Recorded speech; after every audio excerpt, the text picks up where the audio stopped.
name's Marie Lebowski. I work with the Rockne Athletics Fund and Athletics Advancement. I was an '04 swimming alum and have the privilege of working at the university now. I'm representing Rockne Athletics Fund, thanking everyone for supporting the university.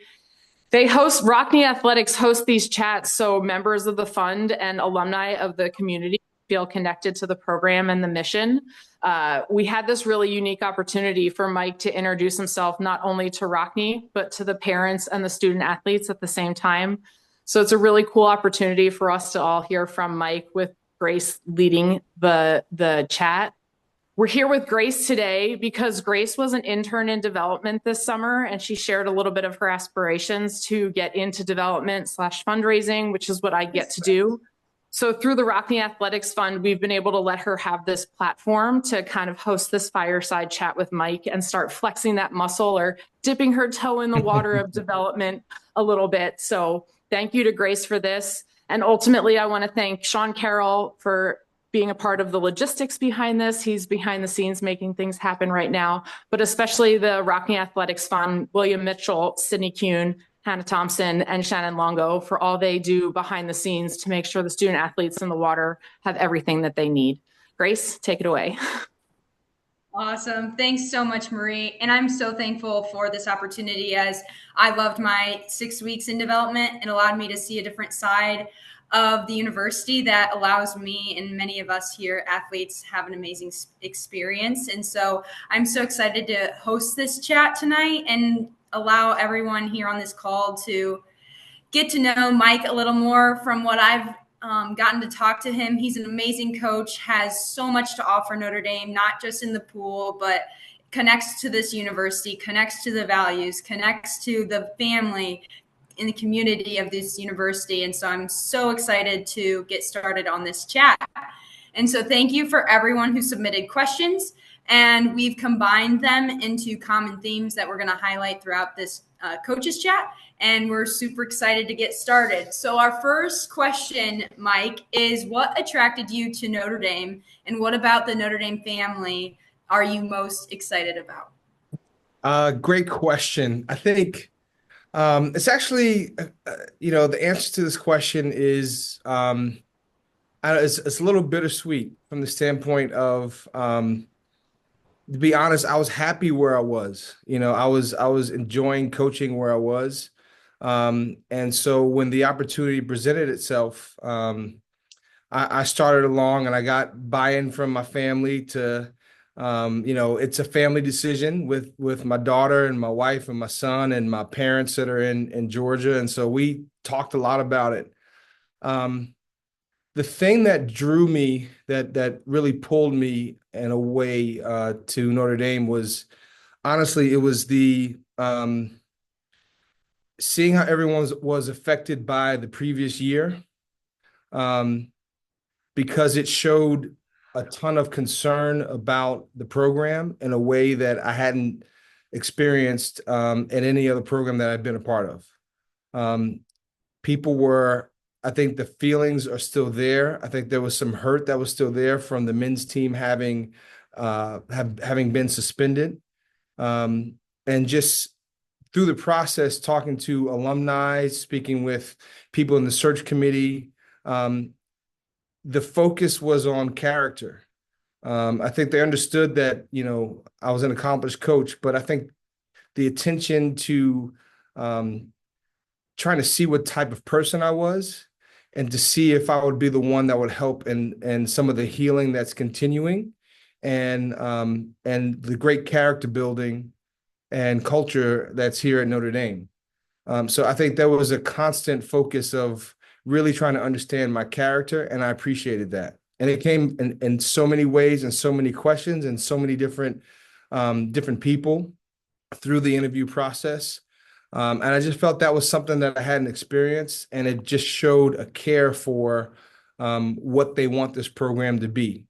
So I think that was the thing that kind of really drew me in. Was I don't think that the level of care and love, I've never seen that in an alumni association. I've never seen that in a program. I've never seen it from top to bottom through the process of being involved with everyone in the university from all parts.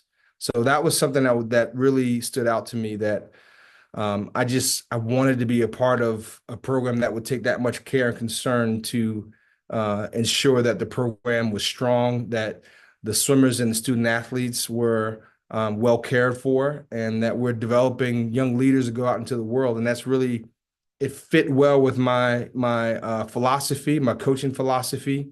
You know, we have the X's and O's. We can coach swimming. We know the process. I'm confident in my ability and the coaches that we have on the team to be able to coach up. Um, but it's really when you can lean in and develop great character, when you can teach excellence and learn how to overcome some very challenging obstacles. I think swimming and sport allows a swimmer to learn that and understand that. And I think that's really what yields the results that we want. And it's a mindset that carries them through life. So that was a big reason why I chose Notre Dame. Awesome. Thank you so much, Mike, for answering that and just showing us how much you're so excited and just so grateful for this opportunity. And so, just to finish, what's one thing you're like super excited about, fun fact about Notre Dame? Uh, there's not one fun fact. I think that I I have like a list of all the traditions. And I think that's something that is, the feeling I got walking through the joist and walking and seeing, all the names on the monogram boards and everything is, there's a sense of gravity and tradition that I'm excited to be a part of. This is a special place. So there's not one thing. I think the biggest thing is, I think, as you know, Grace, I've been sort of watching practices and just learning and watching how the coaches move and watching how the swimmers are moving. So I'm really excited to actually start coaching as opposed to observing. And someone will turn down the spigot on the fire hose that I've been drinking from, then I'll be good. But I'm just excited to get to work. I'm excited to be here. It's one of the first positions where I'm not nervous. I'm actually excited about everything that's coming my way. That's awesome. Thank you so much for sharing all that. We're so, so excited to have you here. And I'm super excited to see you grow and flourish and really have appreciated just you observing and learning about what's all going on right now here at Notre Dame. And it's just been great to have you on the pool deck and super excited for what's to come. And so for our next question, we're going to go into your background. So could you tell us a little bit of how you got into swimming, first starting as an athlete and then going into your coaching career? Sure. I had no desire or want to go into swimming. No one in my family is connected to swimming in any way. My parents can't swim, neither one of them.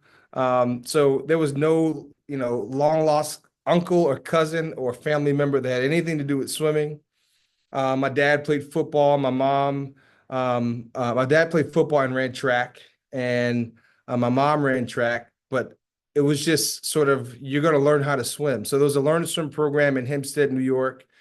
My mom woke me up one morning at 5 a.m. and went to the pool, and we started learning how to swim. And I hated swimming because if you believe it or not, a long, long time ago, I was bone skinny and I hated cold water. I tried to quit for the first 5 years of swimming. But I think what happens is swimming is an individual sport, but it's a family sport, and it is a social sport. Like you kind of struggle training wise with other people, and so that got me started in swimming. And there was a team in Hempstead, New York called Trots Finman.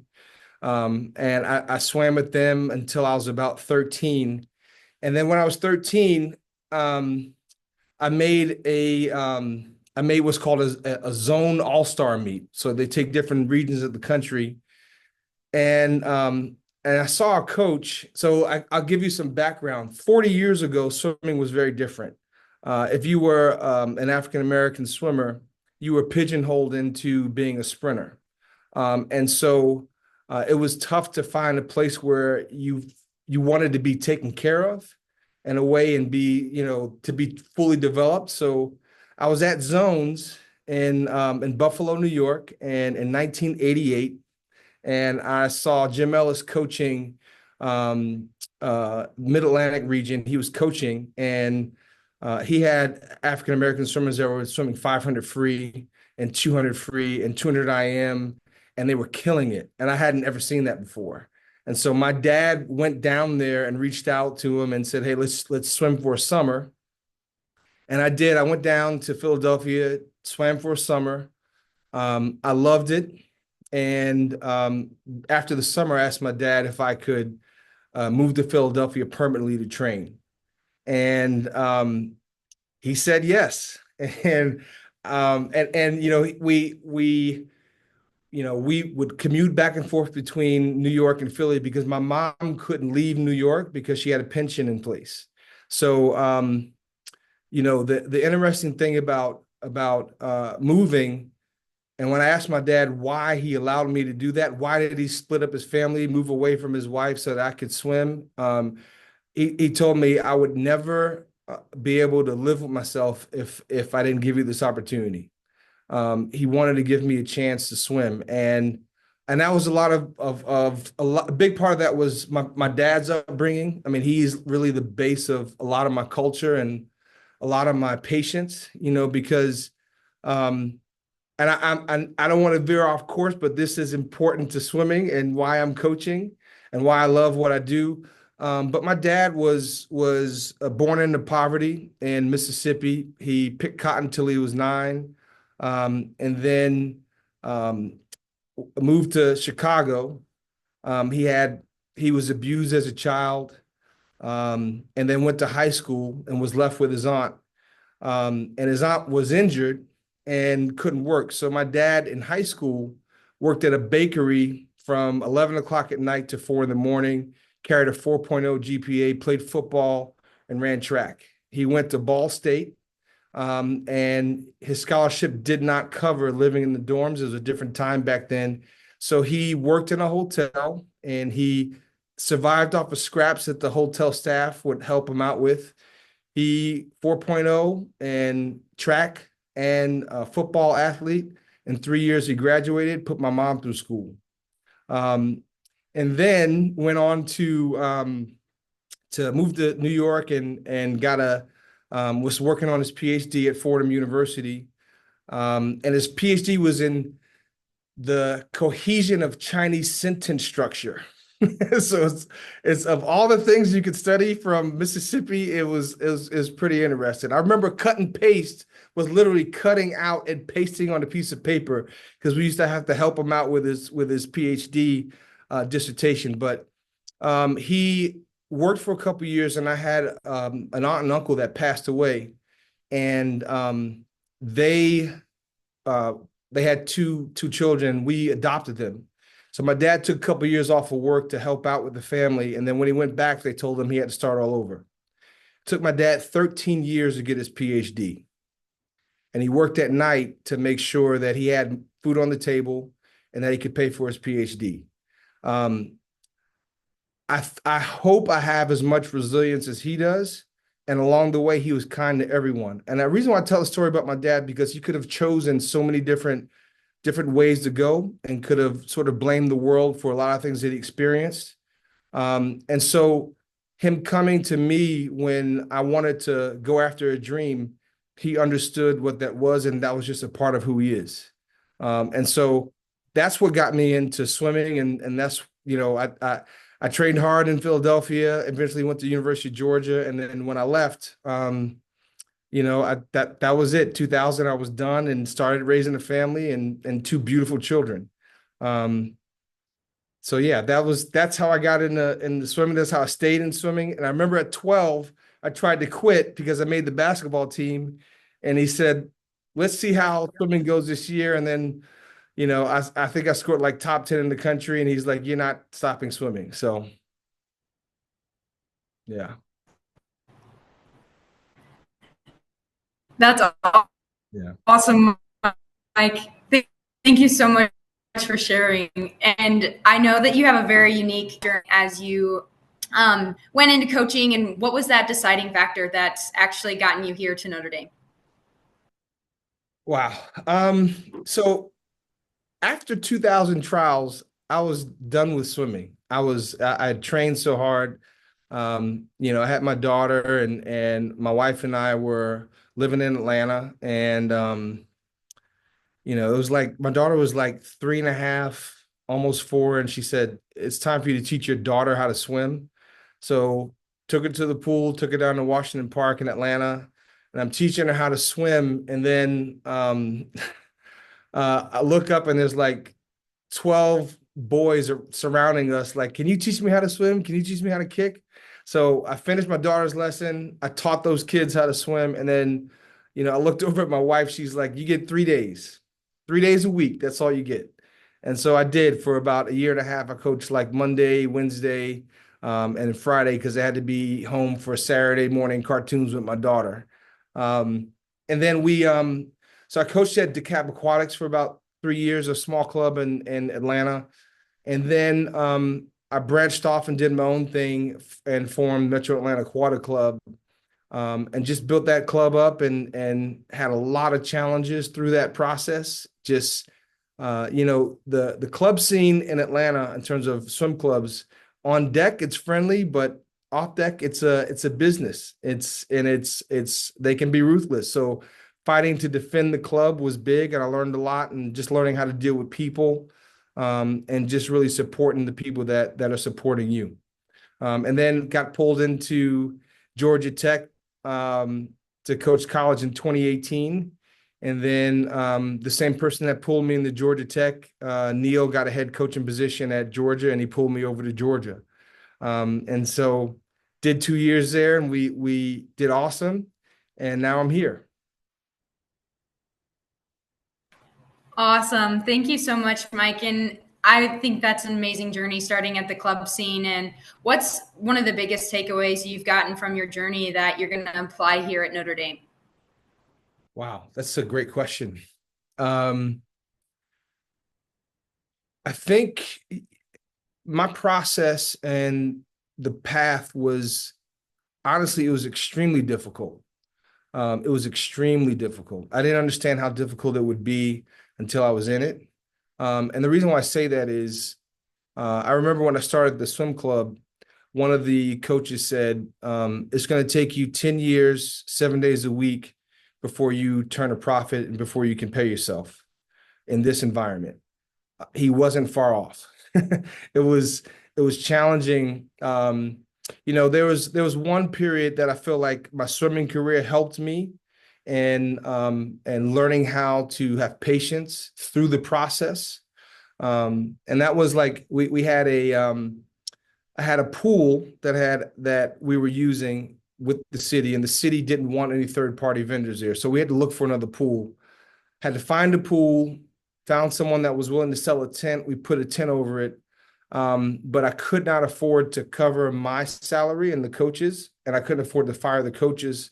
So I was lucky enough to have a friend that gave me a job working at night at the forklift factory. So at the loading dock. So I was on a forklift from 11 p.m. to 2 p.m. the next day on a forklift, making money so that I could coach during the day.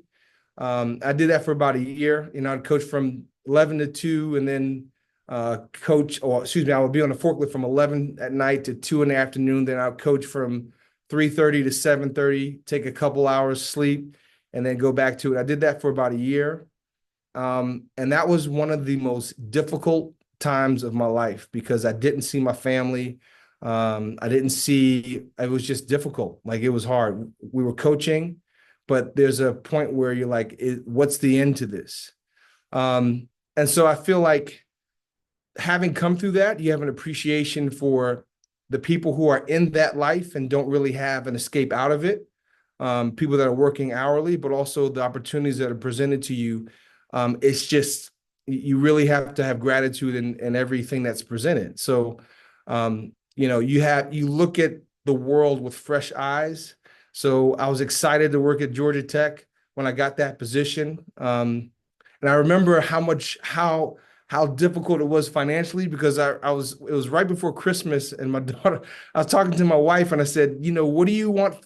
I was like, "You know what I want for Christmas?" And my daughter pokes her head in the room and says, "A job?" So it's like they understood the challenges that we were facing, but I think I'm glad that I came out of that. And the second piece is I'm glad I came out of that with my family intact, because my wife and my kids have made huge sacrifices for me to follow this dream. And they paid the price a little bit because you're working, if you're working 18 hours a day, you're just trying to keep, a roof over your head, and you're trying to work, and you're trying to be excellent at coaching. It takes a lot, so I'm just thankful that my family is strong and together.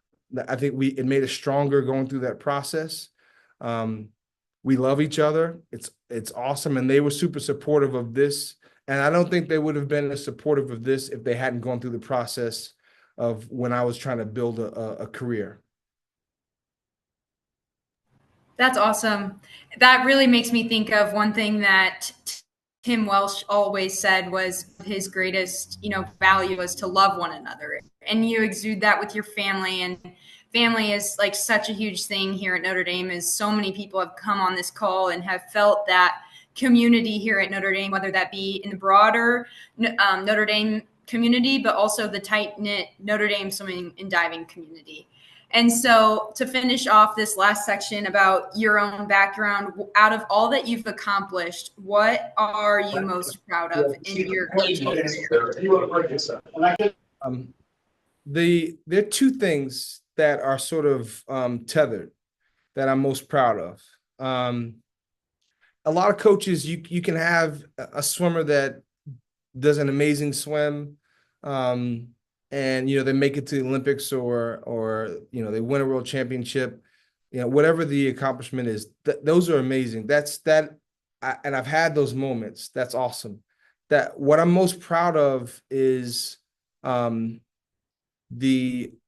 founding and survival and growth of the Metro Atlanta Aquatic Club, and being here at Notre Dame, because they're connected.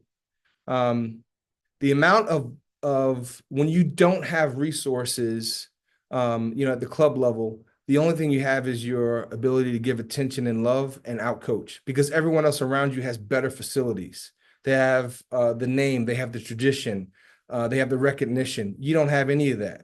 So you really have to lean into the athletes and the coaches that you have to really care for them.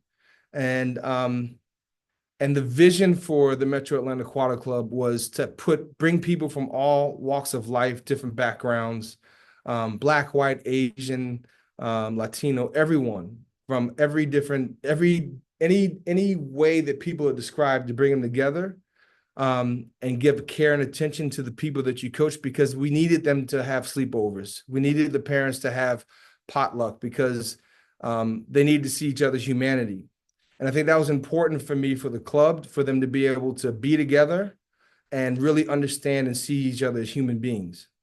I think the world needs a lot of that. So we focused on making sure the club was diverse in every way, because you create understanding. Those kids go out into the world, and they're going to have a different understanding of what people are and how you relate to people, and kindness. And I think that was super important for me, so much so that we made this sacrifice financially to keep more coaches on deck, so everyone would be taken care of, so that everyone on that pool deck, that they people know their name. Like when you're a coach, you don't know what a swimmer has been throughout the course of the day.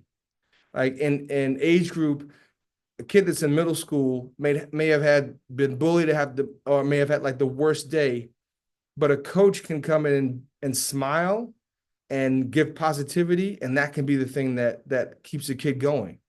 I think the same is true for college. Like you have challenges that you deal with every day, and so what kind of positive force can a coach be when you walk on that pool deck? And it's being mindful of your language to say, you could say you're late, or you could say, I'm happy to see you. Hope everything's okay. Let me know if you need anything. Let's hop in here. It's a difference. It can change how you see things. And that experience is really what kind of gave me the values to really be attracted to Notre Dame. Like, I didn't realize how significant or impactful it was becoming head coach here because you're sort of in the weeds as a coach. Like you're going through the process, you're working hard, you're coaching, there's a lot that you're managing. But I had an outpouring of love and support from the alumni, from the entire coaching community, my family, like it, and there were people that helped me along the way that were just, I mean, in tears. You know, it was just an awesome experience. So I not gone through the experience of coaching club and seeing that club be successful and thrive, I don't think I would be sitting here with you today, because those people supported me and I had to go through that struggle to get to where I am today. Awesome. That's so great. And so now we're going to go into the next section that many of us are probably super excited about, is the future and your vision of Notre Dame swimming and diving. So as we approach this next season, what is your first priority as the next Notre Dame swim and dive head coach? My first priority, I think, just to be clear, I think the most important priority we have, given the year that we've had, is to understand and create the right culture that we want, so that what happened last year can't happen again. That is the most important thing. You can have scholarships, you can have support, you can have funding, you can have fast times. If there's something happening culturally that puts the program at risk, then none of it matters. So we have to make sure we're creating the right environment, the right training environment, having the right values, but also making sure student athletes feel supported and everyone respects each other. So I think that is the most important key. Like, we understand how to coach. We're going to go fast, but we can't even get to the fast stuff if we have some sort of mistake or behavior that prevents us from being in the pool. Absolutely. That's great. I love how, starting with the foundation is key, which is culture. And so our next question is going to be, could you tell me some of your goals that you have for the next year, 2 years, and 3 years for this program? So yeah, so I think the first part is just from an achievement standpoint for what we're trying to accomplish. Grace, in the interview process, I got a chance to sit with you, and I think it's really meeting everyone where they are. You said something to me about the women's team that really resonated, and it was like, you have these super high expectations, but right now we want to hit a best time, right? So I think it's really sort of chopping away. I think being positive and supporting on the women's team on that side is really supporting and just looking at the women for who they are, right? And building towards where we want to go. Because sometimes if you place a huge expectation on a group of people, then it becomes about the expectation, not the individuals in the water. I think aside from that, I believe we can score at NC2As. I think that's a simple goal that everyone can get around, and that puts us on the board in terms of national rankings. And it's all about building momentum. And as we build momentum, we push into the top 25, top 20, top 15. And then that's where you get momentum in recruiting and the recognition that Notre Dame deserves. So that's on the women's side. I think on the men's side is the same. They may perform a little bit higher in the ranking, being top 15, but it's the same concept. It is about building momentum and find the right people to fit into that long-term vision and that long-term goal. So, year one, let's get back on the board. Let's stay healthy. Let's compete. Let's make sure we're on the straight and narrow, and push into that top 15. I think if things shake loose and we have a very young team, so it's really about educating those guys, and if we can potentially move in the top 10, that'd be great. I think beyond that, we want to put people on international teams. I think that's important, because if we're trying to attract talent to the program, we've got to be able to show that we can develop people, right? But it still goes back to culture, because when those recruits come on campus, it's going to be real, right? That they're being supported and that the team is actually, a family, that they're connected, there's community. And then going to year 3, I think we have the potential to put someone on an Olympic team. Tommy's performance was awesome, and I've already spoken with a couple people that have Olympic aspirations, and so I think that we set a path for that, and we just keep working at it. So hope that answers your question. Does that answer your question? Absolutely. Absolutely. And very well rounded. Like, it's not just about scoring points, it's developing a well rounded, like really grounded program, both men's and women's, and helping both programs rise above and reach goals that we haven't been able to reach yet. So that encourages me, and I hope it encourages many of you.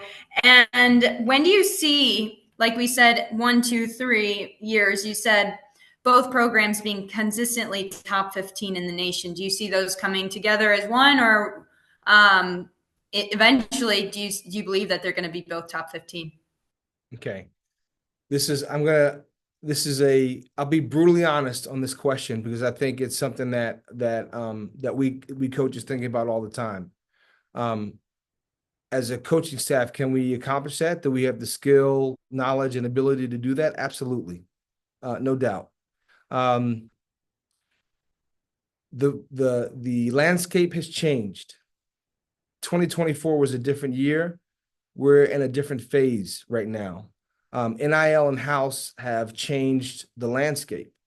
So what happens is you have teams that are adding scholarships, where if, for example, if a men's team has 17 scholarships and we have 9 or 7 or 10, there's a lot of coaching that has to happen to stay even, but there's a point where you're outmatched on a recruiting standpoint. That's just the data. That's just the facts.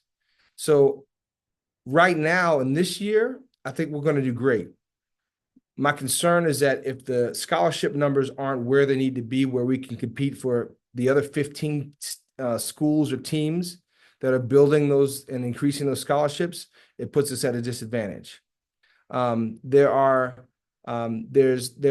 technical pieces, the innovation that we need within the team to be able to put in place so that we can assess if our training is improving, so that we can assess the efficiency of our swimmers, so we can make sure everyone is staying healthy, so we can help our swimmers generate more power and explosiveness. Those are important pieces that we need to be able to compete. So I think those are two pieces. And the third piece is continuity and consistency in a program. There is a correlation between high performance over a time frame when you have consistency in the staff. And part of that is making sure the staff is supported. It's something that's important to me. I think it's important to the group. Is we have athletes that or we have staff members that have families, and we want to make sure they're supported, and we want to make sure they can stay here because there's no concern about compensation going elsewhere. That's my honest, brutal opinion. I think that's important, because honestly, if we do things well, other schools are going to come after our coaches. That's the reality of coaching. When you do really well, they notice that. They notice the impact that assistant coaches have on programs. And I know that our coaches will be with us. Maybe some will be here for 5 years, maybe some for 3. And when it's time for them to move on and move up, I'm going to support them. I'm going to help them. But for the ability to make sure they're taken care of is important to me, because it gives us a level of continuity and that consistency where we can constantly upgrade our process, our training program. We can innovate, we can evolve as a staff, we can build deeper relationships with everyone that's coming in, and everyone here at Notre Dame. So those are things that play a key role in our ability to compete at a high level and push in the top 15. It's important. So coaching wise, I have no doubt that we have the ability to do that, but we do have to address what it looks like, making sure we're building we're building our scholarship numbers, because that's where we're competing. I believe we can outcoach anybody out there, but you have to have the support to be able to go after talented athletes at Notre Dame who will excel academically and who will be a force for good in the world. That's important. That's awesome. And it's super great that we have an amazing alumni group with close family, friends, and just great people here that are committed to this program and to the university. And that if we can unlock the grace of giving, it's going to lead us to amazing achievements, better than we could have ever imagined. And I'm so excited, and it's been great also realizing the background of that, in development. And it's been great to see all the work that they put in to allow student athletes, coaches, and programs to exceed people's expectations and achieve amazing goals. And so now we're going to go into our next theme, which is all about your coaching philosophy, which I think many of us swimmers, and also probably many of you on this call, are very interested in learning more about your training philosophy. So could you elaborate on it and how you've developed it over the years? Yeah, absolutely. So I was fortunate as a new coach to not be told how to coach. I was given a group of swimmers, and Melissa Wilburn, my first head coach that I worked for, said, "That's your group. Good luck." And I made plenty of mistakes as a coach, as any young coach should, because that's how you're going to learn. And so really just sort of coaching them. And, when you start coaching, you coach from, you draw from your experiences of who coached you. So my coach, Jim Ellis in Philadelphia, and Jack, they were big volume guys. They did a lot of work. And so I think I had like two things that really kind of coincided together as when I was an age group coach that impacted my coaching philosophy. And that was, went to a swim meet at Georgia State Championships. I had the 12 and under group, and we did terrible. Like it was really bad. Like one hand touches, disqualifications, bad turns. And I pulled them aside. I said, "What's going on? What are we doing?" And they said, "Well, you talk about turns, but you don't ever show us." And so I was like, "Okay, well, I need to understand how to truly teach, because that's really what coaching is teaching." And then the next piece was like, actually about a month later, my son was having some challenges academically. And Ms. Robinson, I never forget her, she started talking about like my son wasn't paying attention a lot in class. Like he had ADHD, and he was getting in trouble. So before that came through, they were talking about he's not paying attention here, he's not paying attention. And Ms. Robinson, in a meeting that we had, she said, "Mosiah's not paying attention." And she stopped mid-sentence, she started crying, and she said, "We are failing to hold your son's attention." And that really shifted my coaching philosophy, and really being able to understand, what do we have to do for swimmers to truly learn and grow? And so I'm going to center my coaching philosophy around that process, right? And so one of the things that guides my policy, my philosophy is, I when I was swimming, I didn't understand some of the things that I was doing as a swimmer. Some of it didn't make sense. Um, you know, anyone who knows anything about swimming, we were doing 6/400s long course breaststroke 3 weeks out from a major meet. And I remember I lost it on Jack. I got out the water. My old coach, when I was in college, he gave me that set, and I lost it. I was like, a few choice words, "Why are we doing this?" And he said, "Calm down, come see me and talk to me about what you think you want to do." So he made me write a paper, and I had to study energy systems and the physiology of swimming, and how to develop speed, and why I wanted to do specific things. And he could have kicked me out because I was a graduated senior, but he saw something, and he told me, "Write down what you feel like you need." And so for me, it was an educational piece where I didn't understand what it was like to be a coach. I carried that into my coaching career. I wanted to make sure that everyone that I was coaching understood why they were being coached that way. So as I learned, my swimmers learned. Sometimes I would give them articles and say, "This is what I'm reading. I want you to understand why we're doing what we're doing." So like in terms of the coaching philosophy, one, you have to communicate the why to everyone. You have to, and you have to communicate the what and the how you're going to accomplish these things. You have to, I think the other part is, from a development standpoint, you have to be patient. This can never be personal. It is all about development, right?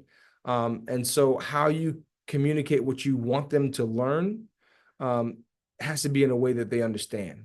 The next piece is like in terms of like the details of coaching, speed and power are key. You have to be fast.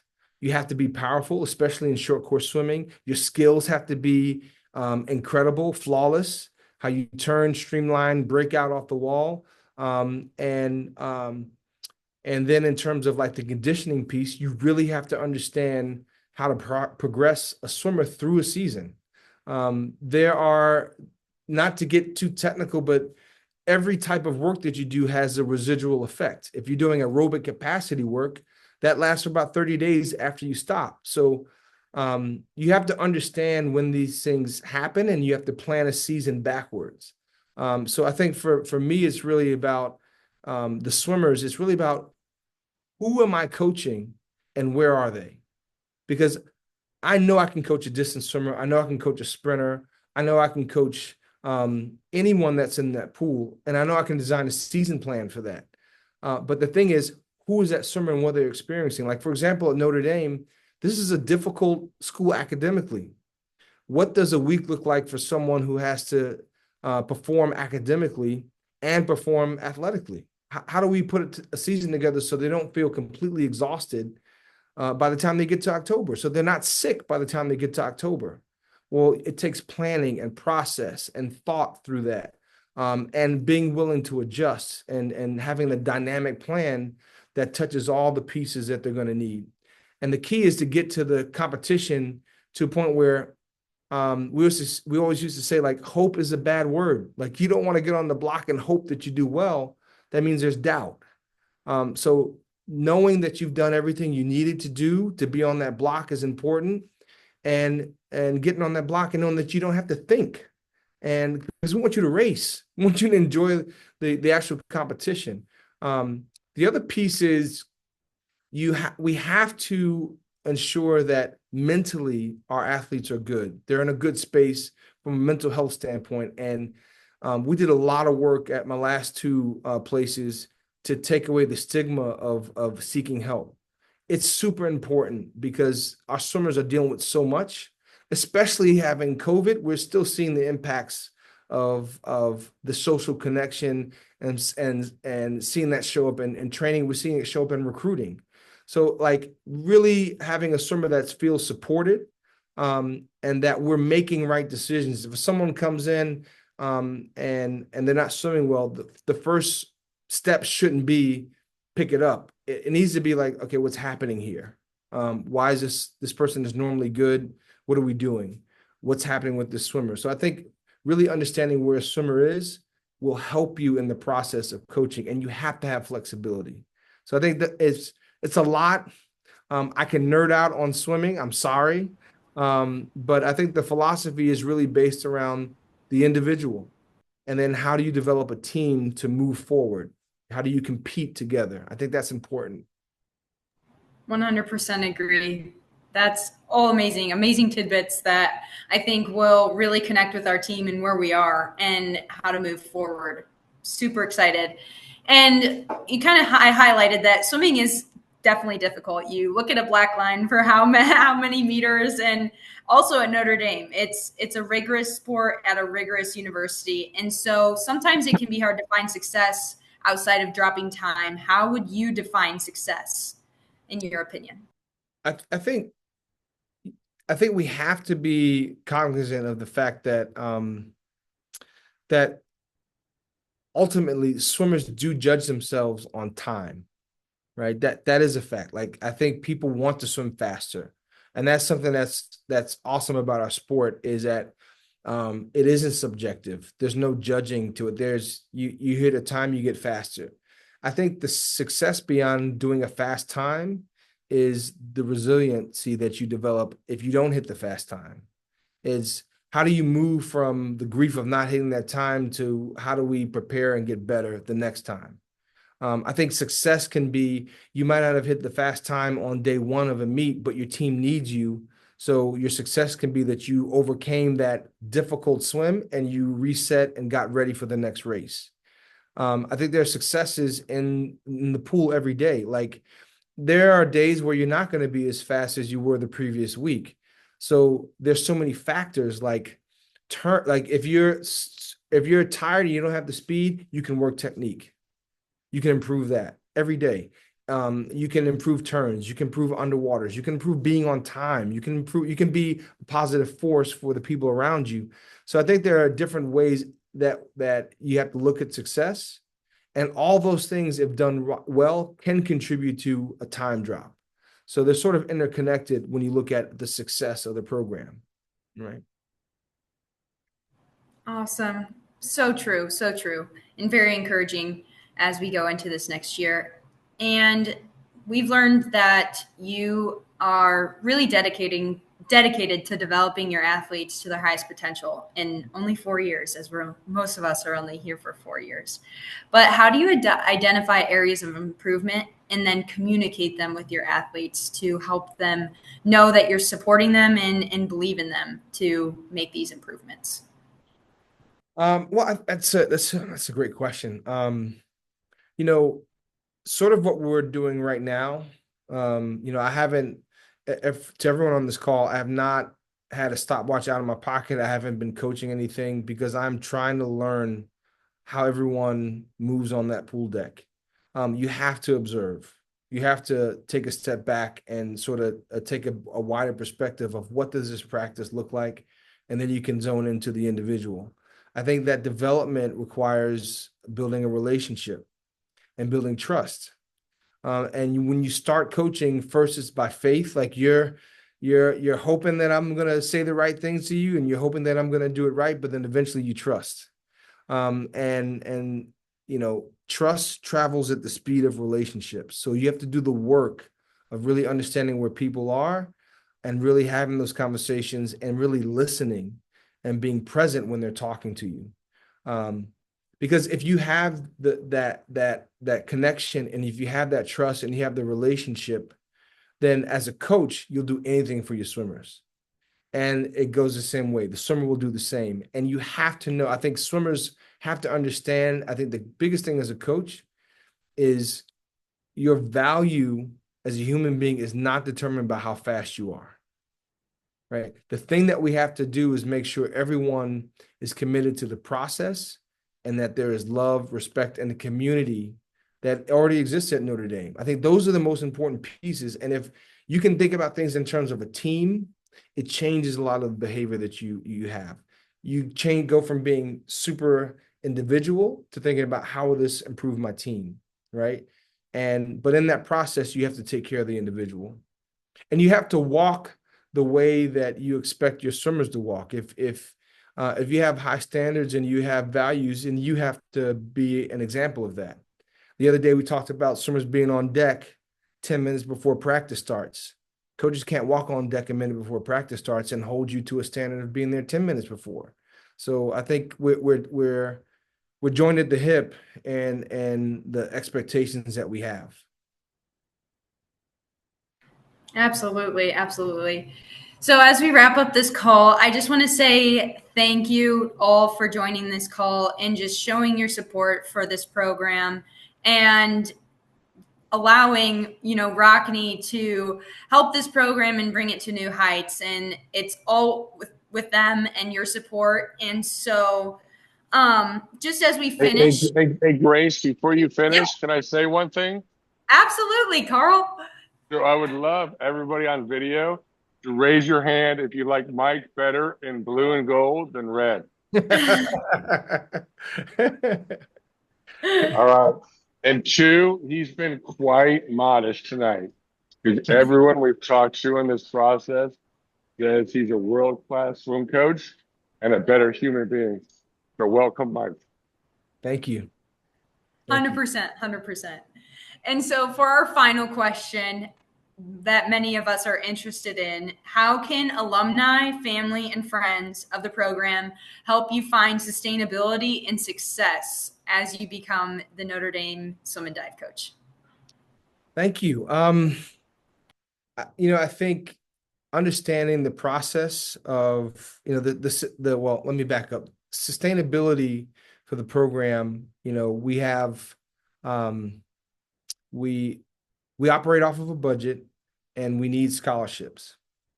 So there needs to be discussion and a collective effort to talk about how we make that happen. Being clear about if money and funds are being donated to the program, and if we need to be able to make a purchase for the program, that we can do that.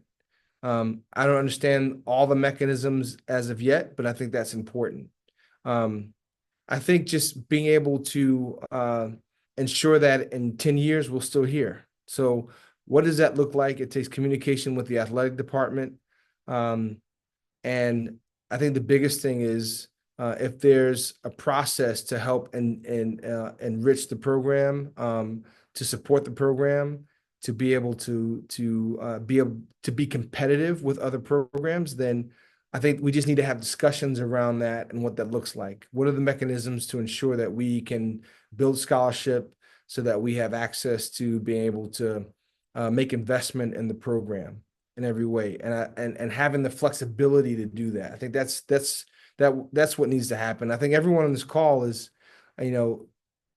if you're an alum of Notre Dame, you've worked incredibly hard, and you've probably broken through a lot of barriers. And I think that's the type of energy that we need to be able to truly support the program in a way that's meaningful, in a way that is the Notre Dame way. Awesome. So true. And thankfully, Rockne, Marie specifically, does an amazing job to, bring those discussions to the table, all of Rockne. And that's a great way, as Marie said in the comments section, if you did not know, that the Rockne Athletics Fund does help the team cover the existing scholarship bill for the team and equipment and all of that. And so just another thank you to all of you that supports the team through Rockne. And we are so glad that you joined this call, and go Irish. Go Irish.